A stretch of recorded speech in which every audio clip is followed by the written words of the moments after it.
All right, let me introduce you guys. And you all know that they are live stream from different cities in India.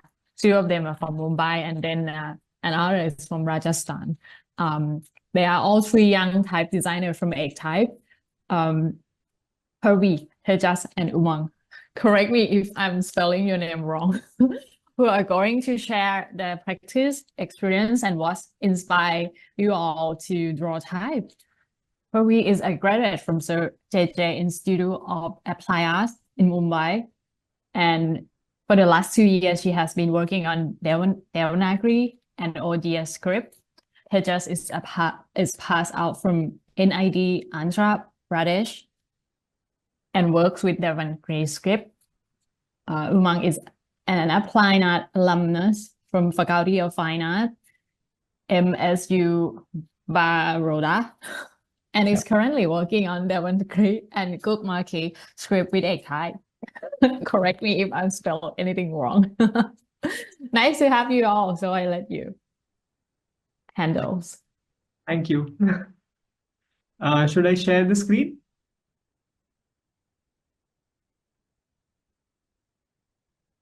Yes, go ahead. There you go. My screen. Yes. So cute. I'll start. Hello, everyone. Thank you so much for introducing us, Sirin. Welcome to our presentation. It's good to see you all here. So I'll just get started. Many students want to get into type design, but very clueless about how to get started. So here we are sharing some insights from someone who's starting out in Devanagari type design. This presentation is divided into 3 parts, where I will be talking about how to do calligraphy with the intention to learn type design. Then Purvi will share her observations from Typeworks and how she studied lettering styles. And Tejas will share his quick process of extending the lettering styles into typefaces. So let's begin with calligraphy. I was always interested in letter forms and wanted to do something around them. In college, I got to know about type design and lettering, and I was interested in it. But when I applied for internship or wanted to get guidance from designers in the field, everybody's first question was, calligraphy kiya kya? So why was everyone asking for calligraphy? Why is calligraphy important? So calligraphy's main function is to study letter forms. I got an understanding of features, spaces, and things like that. Got to know basic proportions, which helps in longer run. And most importantly, how letters work within a system. Calligraphy is relatively faster method to conduct the study of letter forms. Letters बनाते समय बहुत सारे variables होते हैं, and calligraphy की वजह से कुछ variables constant हो जाते हैं. जैसे modulation, the thick and thins of the letters are drawn by the tool, and you don't have to think about where to put weight. Also, 6-nib widths की वजह से height भी constant रहती है.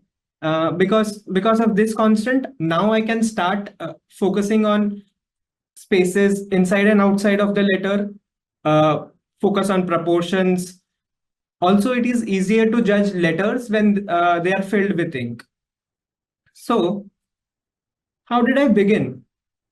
Akshara calligraphy manuals are a very good starting reference point to begin basic Devanagari calligraphy. And that's where I started with.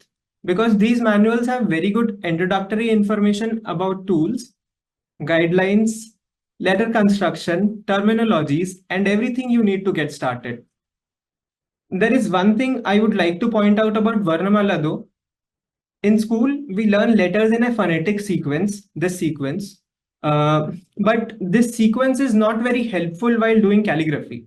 Instead, it is good practice to rearrange this sequence based on form-wise groups, which makes life easier as we have similar shapes together. इसमें से we choose group leaders, which are called root letters. We can start by practicing these letters first. These root letters represent different visual features that Devanagari has, and practicing this covers most of the features of the script, like strokes, different counter shapes, joineries, knots. And after selecting root letters, how did I approach the practice? I moved on to practice individual letters to focus on structures and proportions. But it's just the first step. Drawing letter in isolation is good to understand letter construction, but beyond that, what you clearly need to start seeing is white spaces and relationship between different letters. One very common mistake that I did was to write letters individually. So what is the problem in writing letters in isolation? Writing in isolation, I did not have the context of spaces, and I was not able to judge letters with each other. And practicing them with each other made sense. So what can be a good starting point to draw letters to make easy observation about spaces? Instead of drawing letters individually, I drew the strings of amatra and letters between them. I ended up with letters with large variation, जिसमें counter कभी बड़ा हो रहा है, कभी छोटा हो रहा है. Then I figured out that I had to pay attention on spaces around letters, जैसे कि spaces above worker counter, how worker counter के अंदर की spaces related to the other spaces, how kana to kana spaces are there. And alignment zone is the reference which helped me in making this informed choices. These zones are general guidelines of where the stroke of that particular letter should come. And I have sensitized my eyes to look at these zones and spaces in letters. When I wrote strings of letters, it was time to mark my observation. I saw what is happening with spaces, where it is getting tighter or looser, and tried to correct them in next trial. One can also focus on what is happening in letter structures. Observe where the letter is getting narrower, wider, or is the structure drawn properly, and then try to fix them in next trials. Similarly, I wrote letters in context to one another to look at relation. जैसे यहाँ पर I can clearly see letter ch and letter gh became wider. So I can make these observations and try writing them correctly in next trial. Then the next step that I followed was to writing small words. And then I tried sentences. While writing sentences, one can focus on word spaces as well. Leaving an approximate width of letter R is a good starting point to gauge how much space to leave. Working with limited letters, ideally root letters, helped me to focus on limited things at a time. Then I marked my observation and reiterated in next line to correct the mistakes. After that, I added matras, as it is very important part of the script. As a starting point, a matra can be made as wide as base letter like per, and later one can reiterate the width according to all the letters. Eventually, I wrote a paragraph or a pangram. By doing these exercises, my main aim was to train myself to look at white spaces, proportions, and relation of letters. Now I would like to share some common housekeeping tips I kept in mind. These are very simple yet very important practices which made my life easier when doing and judging calligraphy.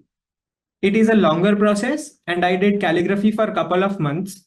So tracking progress is an important part. And there were times when I thought I was not progressing at all. That's why marking dates and pages per day helps. When I went back to sheets from a week or a month ago, I saw improvements which were not visible in days progress, and that helped me to reduce my anxiety.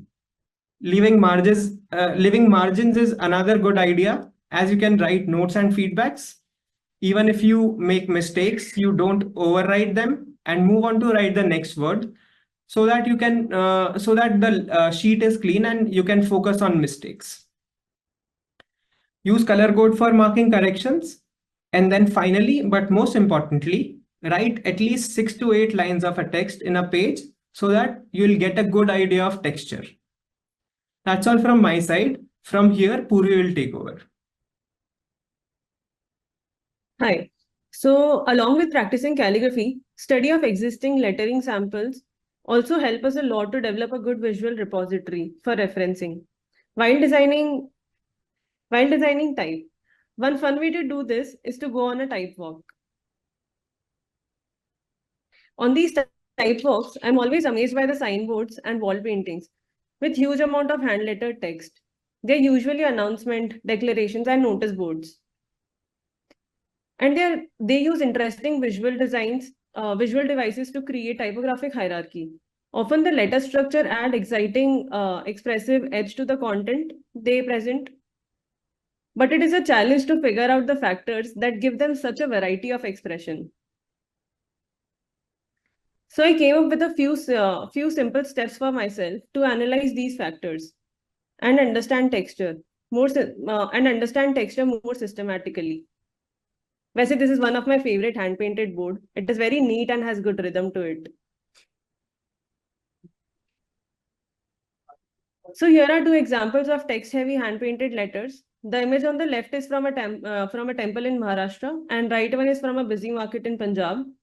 To begin with, I've put these text images next to each other in similar point sizes. Also, it is good to have 4 to 5 lines each to give a feel of text paragraph.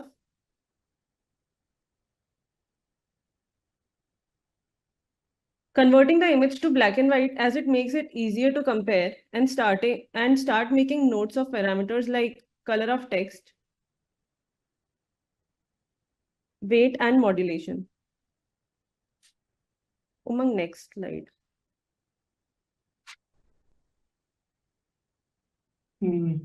Yeah.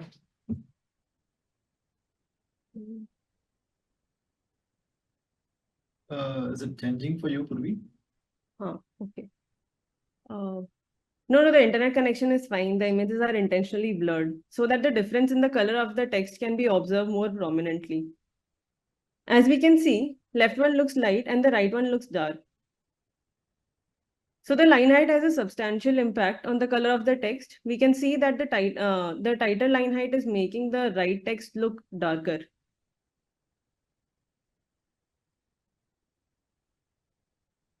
The lettering on the left has a modulated weight distribution, while the right one is monolinear.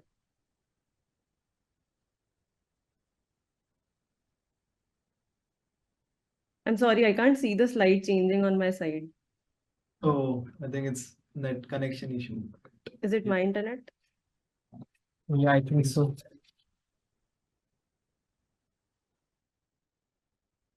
Can you see the slide now? Yeah, we can see it, but it's still stuck in a Letter slide. proportion. Yeah, letter proportion.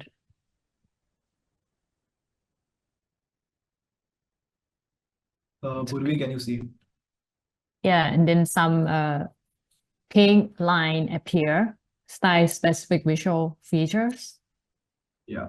So yeah, I think it's her internet connection. Okay. We'll just wait for 2 seconds. Otherwise, I will take over and she. I'm keeping my video. Or maybe just skip I'm the back. slide, like skip this one to other part of you, Purvi, maybe. Purvi, can you see it now?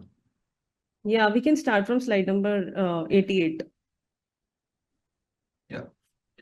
Okay.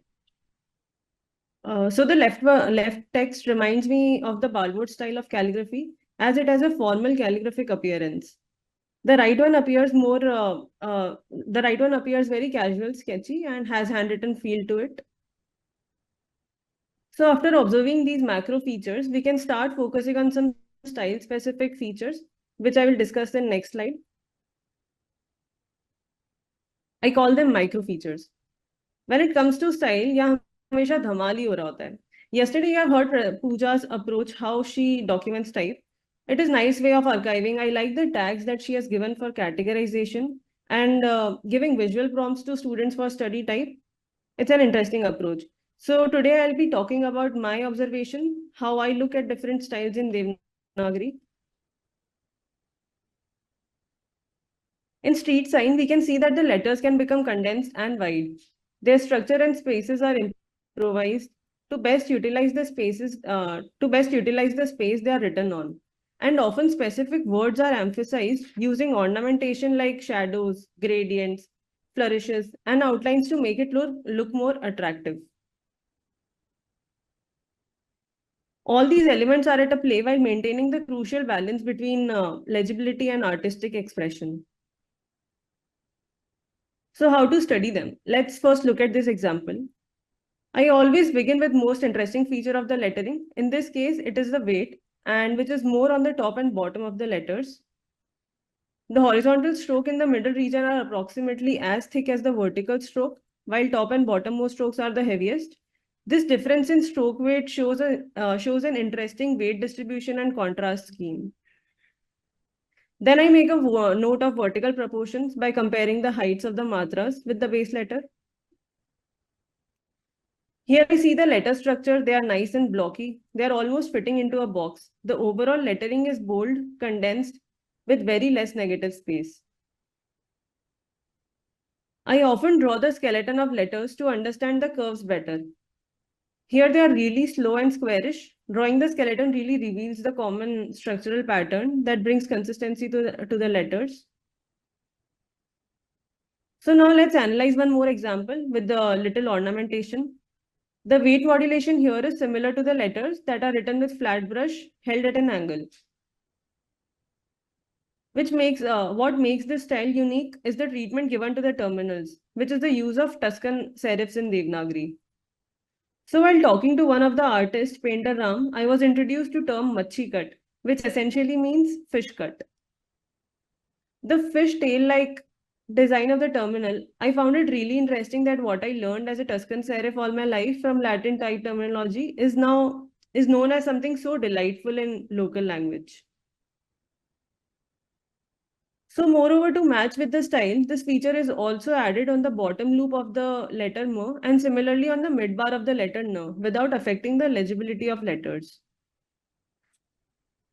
So after observing all these detail of lettering at once does become overwhelming sometimes.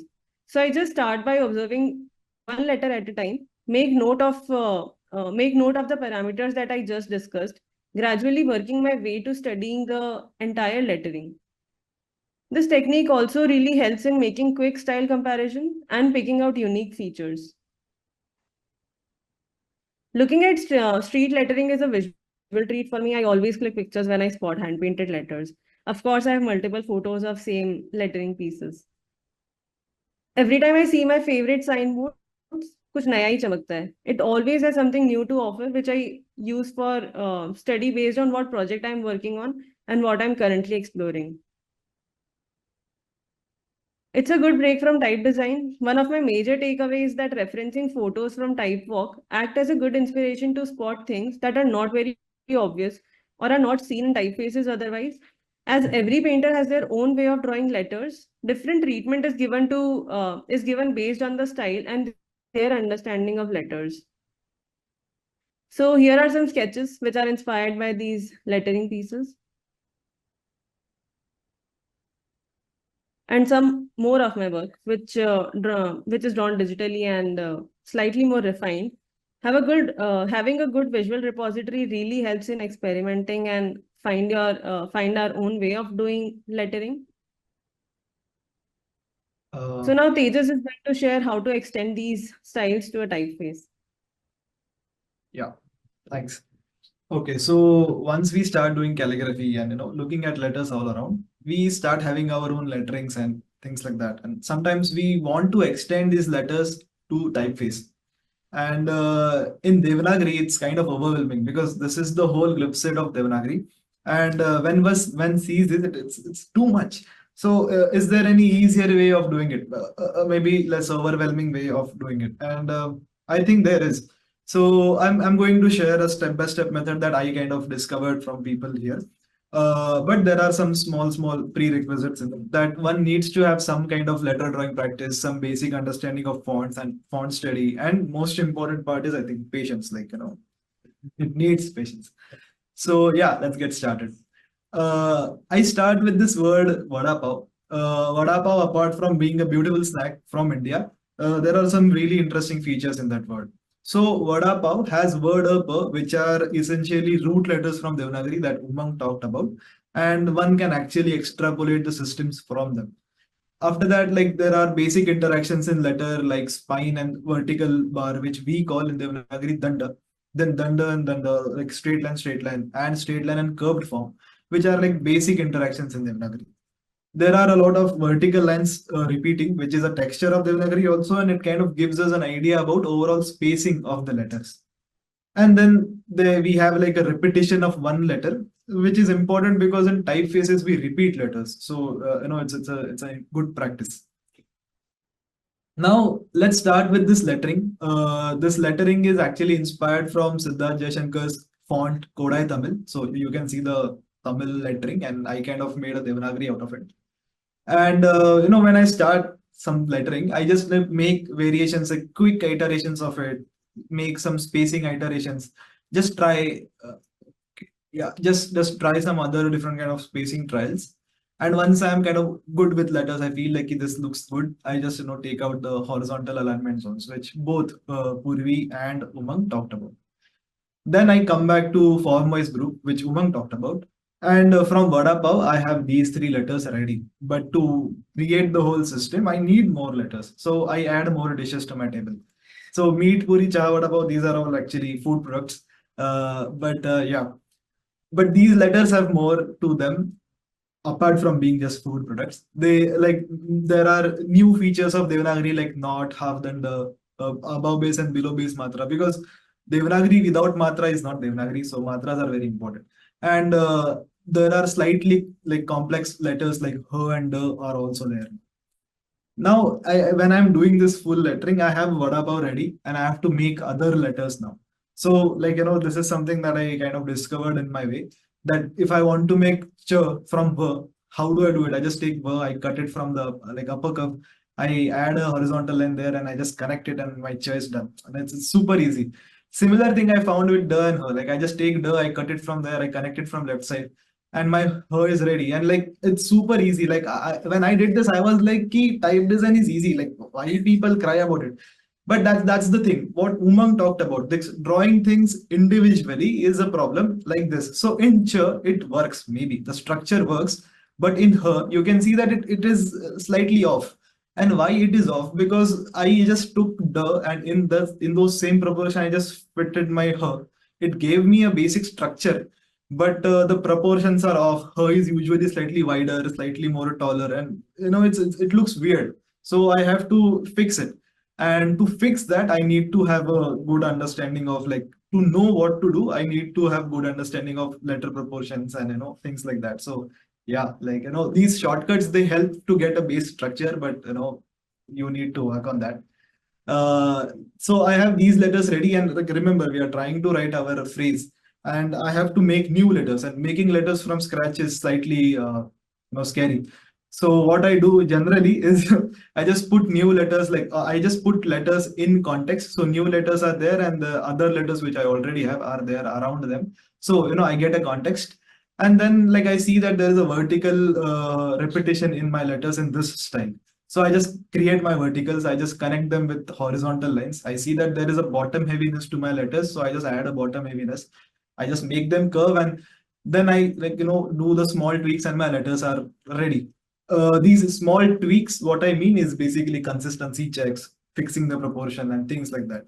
And this actually, that one edit takes a lot of time, but yeah.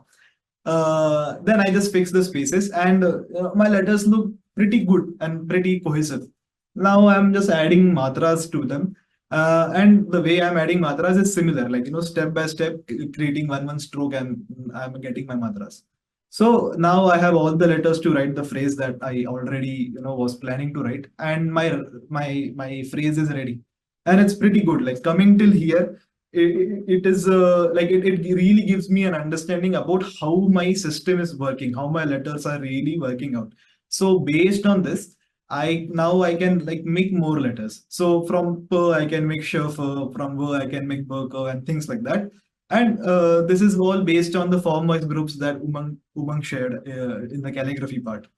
So, but again, when I'm making these letters, I have to make sure that I don't just take take a per and create sh by putting diagonal in it. No, I have to put them with other letters and understand that maybe I have to slightly widen the per, and basically all those small edits is the main work in type design. That's the fun of doing drawing letters. It's all about they have to look good as a system, not as an independent letter. And then I get a whole system there, which I have many letters here, which kind of gives me a good idea about how my letters are kind of behaving. And then based on that, I can quickly write some random letters and words, gives me an idea about look and feel, basic texture, things like that. And I can also make good mock-ups and samplers, because I really love doing this part, because after taking a lot of efforts, it feels nice to just look at your letters in such a beautiful way. But yeah, I must say one thing, that all this process that I shared, it won't happen in a linear way. Even when I was doing it, it didn't happen in that way. There was a lot of back and forth, but that back and forth itself is the fun part. So yeah, don't miss that. Please do it. And please be patient with it. It really feels nice when you see your letters like this at the end. Yeah, so I'll just sum up the whole presentation. We are almost at the end. So we started with calligraphy, then we talked about taking inspiration from around, and then we talked about how to convert the letterings to typefaces. It's a bit compact, and a lot of things are packed in this presentation. But basically what we wanted to do is we wanted to share that how these different things, they connect in the whole process of type design or making fonts wala process. And yeah, how they help and the things like that. The thing is that the episode, or what we are naming our talk, is S1E1, which is season 1, episode 1, is because we want to create more videos or resources like that for people to have more resources for indie type design. So we would really like to hear more from people and get some suggestions about what do they want us to create, or talk more about. So please do let us know. And yeah, thank you TypeLabs for giving us this opportunity. Thank you hosts for introducing us. Thank you EkType for giving us this opportunity. Thank you all the people from EkType, and special shout out to Tathagat, because all this cool graphics that you are seeing is because of him. Thank you so much.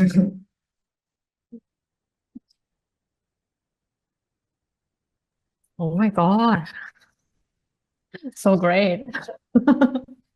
Thank you so much for sharing. Even I cannot really read your script, but I learned a lot from your presentation, I would say. And I guess our audience will learn a lot also. And that's question for you. What is your strategy for having both Latin and Devanagari in a typeface? It's from Hans. Purvi, would you like to answer it? I didn't get the question properly. I think it's probably about to make the script connected or have a conversation between Latin and Devanagari, like how you plan that, I mean, in a way. I think script. I've not worked on Latin script, but today Taresh is presenting his Jenny Latin adaptation. Harmonize them, kind of. So depending on the grammar, what complements Devanagari first, and then we choose Latin according to that. So you have designed mainly Devanagari, I guess, for. No, so have people who do multiple styles. Is that so we don't usually do that. We have a Latin first and then create Devanagari. Generally, we start all our scripts together. But when we have a situation where there is a Latin there and we have to make a Devanagari out of it, we try to understand what is happening in Latin based on the Latin space, and then try to do that, something like that, mimic that in Devanagari, but we don't really try to force the things of Latin on Devanagari. We let the script do their own things. So yeah.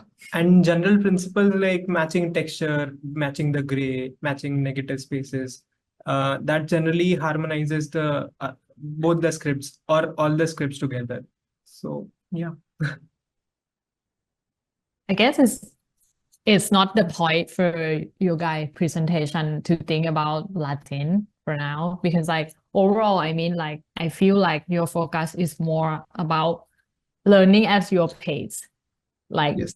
to gradually learn step by step about figuring out a proper proportion, proper spacing, or like the ideal shape of your letter or your script, which is like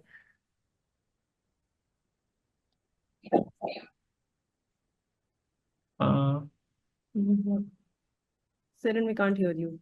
Yeah, Siren, your voice is. Oh no, Siren?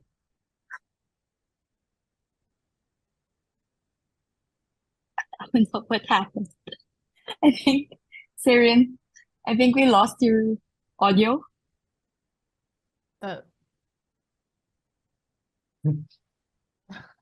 Yeah. But yeah, for people who want to see how Latin and Devanagari we harmonize, we would really recommend that in the evening there is a talk by Tarish about Jaini Latin, matching Devanagari and Latin. So please see that in his in that presentation you will get an understanding that how they are matched. Yeah. Yes, but thank you for trying to answer the question still. And we'll definitely look forward to that talk so that the question here can hopefully get another answer. There is another question. My question is, how do you find the gap in the market to design a typeface? How do you plan that this typeface might help and will be needed in some places? I think my voice is like not clear a moment ago, right? Okay. But was the last question clear?